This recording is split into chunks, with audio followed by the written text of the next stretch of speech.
Bonjour à tous. Donc, je vais vous présenter notre solution d'IA industrielle, donc avec la solution IFS.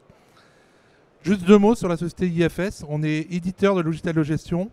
On est originaire de Suède, donc un peu plus de 40 ans.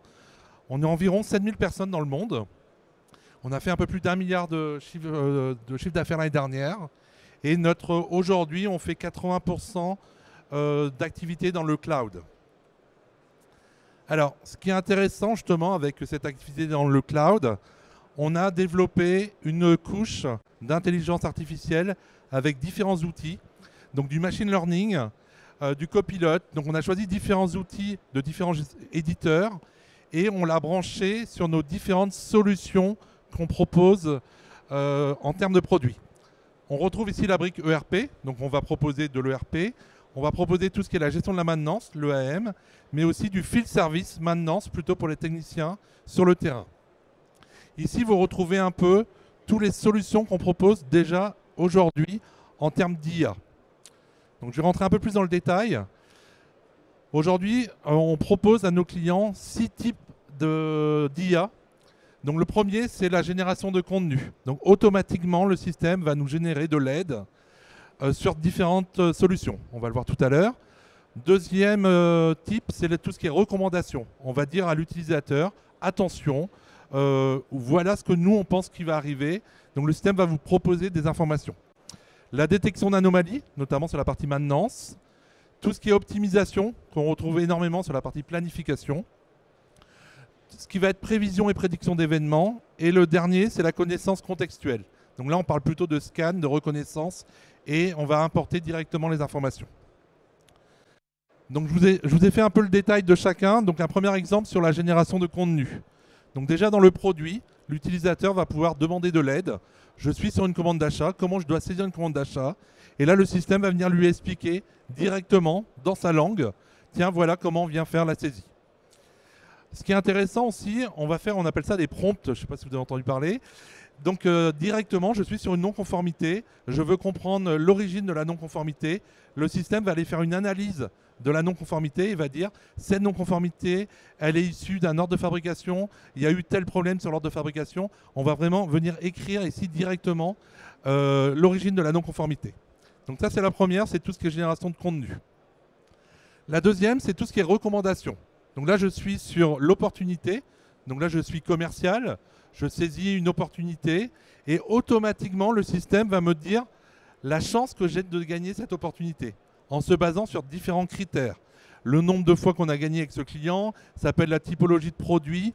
Donc on a différents axes et le système va nous ramener, tiens, là j'ai des chances de gagner parce que j'ai un contact privilégié avec ce client. Donc là, le système va vous donner l'information directement. La troisième, c'est la remontée d'anomalies. Donc là, on a la possibilité de brancher via de l'IoT des capteurs sur les machines. Le système va nous remonter automatiquement l'information dans l'ERP. Et selon des courbes qu'on aura définies ou des seuils d'alerte, le système va nous dire attention, la machine va peut-être tomber en panne.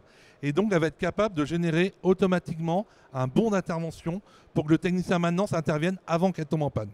Donc, on va rester sur du préventif plutôt que du curatif. Le quatrième, c'est toute la partie planification. Donc là, sur le premier exemple, c'est la planification de production. Donc là, on va pouvoir faire de la planification sous contrainte en tenant compte des contraintes machines, la disponibilité de la matière première, mais aussi de l'outillage. Donc là, on va mélanger l'ensemble et le système va vous proposer, tiens, je peux produire à telle date et je peux voir si je vais avoir des retards sur telle commande. Donc ça, c'est la partie production. On a la même chose avec la partie maintenance. Donc sur la partie maintenance, on n'aura pas les mêmes contraintes. Là, on va regarder, tiens, on a telle machine, on doit intervenir dessus, donc on va avoir un BT. Là, on va vérifier, par exemple, la compétence du technicien. J'ai besoin d'une compétence électrique pour intervenir. Si le technicien ne l'a pas, ce n'est pas la peine que je le planifie sur l'intervention. Est-ce qu'on a aussi la matière en stock pour faire notre intervention? Donc là, on va aussi la planifier. Est-ce que la machine a été aussi arrêtée, entre parenthèses, par rapport au planning de production qu'on a vu avant? Donc tout ça, c'est des contraintes qui vont être prises en compte et le système va nous proposer directement la planification au niveau de la maintenance. Le suivant, ça va être plutôt la planification des techniciens sur le terrain. Donc là, j'ai une intervention de SAV, par exemple, ou d'installation. Donc là, on va regarder différents critères. On va regarder le lieu géographique de l'intervention, mais on va regarder aussi le stock dans la camionnette du technicien. On va regarder la compétence du technicien. On peut regarder aussi, par exemple, est-ce qu'il y a des embouteillages. Donc le système, on peut lui dire en temps réel de réajuster les interventions, le planning d'intervention, selon ces différents critères. Et donc le système ici, alors tout ça, ça marche aussi avec la partie mobilité. Le technicien, sur son téléphone, va recevoir les interventions à faire. Il va aller faire son intervention, il va faire signer son client. Et une fois que c'est fait, ça remonte automatiquement dans le planning. On est toujours sur du temps réel. Et sur cette partie-là, toute la partie mobilité marche aussi en mode déconnecté. Que ce soit pour la maintenance ou la partie terrain, on est sur des terminaux en mode déconnecté. Donc dès que je retrouve le réseau, ça se synchronise. Le suivant, c'est pour les gens de la finance. On va pouvoir aussi prédire, donc là on est plutôt sur la prévision et la prédiction d'événements. On va dire, tiens, ce client, attention, on risque d'avoir un retard de paiement par rapport à un historique. Donc le système va nous alerter ici le risque de retard de paiement qu'on va avoir. On a la même chose sur tout ce qui est prévision commerciale, donc prévision de vente. Le système va pouvoir aussi nous analyser selon différents critères et nous dire, tiens, ben voilà un peu les prévisions de vente par famille de produits, par client, directement. On peut tenir compte aussi de la météo. On a des clients, par exemple, dans l'agro. Donc, selon la météo, on n'aura pas forcément les mêmes quantités à prévoir. Donc, c'est une contrainte qu'on est capable de prendre en compte. Alors, le dernier sujet, c'est tout ce qui est connaissance contextuelle. Donc là, on va s'appuyer sur du scan automatique. Là, on va prendre par exemple les notes de frais. J'ai mon téléphone, je vais scanner ma note de frais. Le système va reconnaître automatiquement la date, va reconnaître par exemple que c'est un repas du midi. Donc le système va me renseigner le montant qu'il a trouvé. Il va trouver le taux de la TVA, donc il va me remonter aussi la TVA. Et je n'aurai plus qu'à valider ma note de frais. Donc j'ai plus besoin de faire de saisie. Le système me récupère automatiquement les informations et m'alimente ici dans les champs directement ce qu'il a trouvé. On a la même chose sur un salon comme aujourd'hui. Si on a une carte de visite, je vais scanner la carte de visite que je vais récupérer. Le système va venir me récupérer automatiquement le nom de la société, l'adresse, le numéro de téléphone, le contact. Et je n'ai plus qu'à valider et ça va me créer un contact dans la CRM directement en me mettant dans notre GED la pièce jointe directement.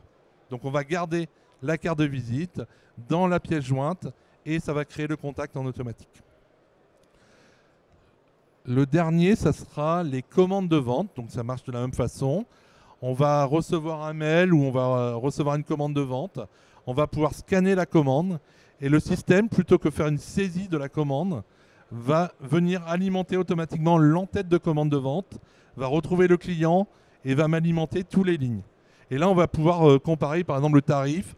Est-ce que le tarif correspond à ce que m'a mis le client? J'ai directement l'information. Donc ce qu'on voit, c'est qu'on a différents, si je reviens un peu sur ici, on va pouvoir proposer aux utilisateurs différents types d'IA directement dans le produit. D'accord ? Donc aujourd'hui, on a déjà des clients qui l'utilisent, cette partie-là. La plupart aujourd'hui, alors on est capable de faire deux solutions. On est très peu d'éditeurs de RP, mais on sait faire encore du on-premise. Alors je ne sais pas si ça vous parle, c'est-à-dire on peut installer sur un serveur chez vous directement la base de données et aller s'appuyer pour aller chercher. Par contre, on a besoin d'une connexion Internet pour tout ce qui est IA. Ça, c'est important. Et autrement, alors aujourd'hui, on est à 90% quand même dans le cloud, nos clients, quand on installe. Je ne sais pas si vous avez des questions. 9h30 au niveau timing. Alors n'hésitez pas, nous sommes sur le stand M36, je crois. Donc vous pouvez venir voir, on pourra vous faire des démonstrations sur le produit, sur les différentes offres.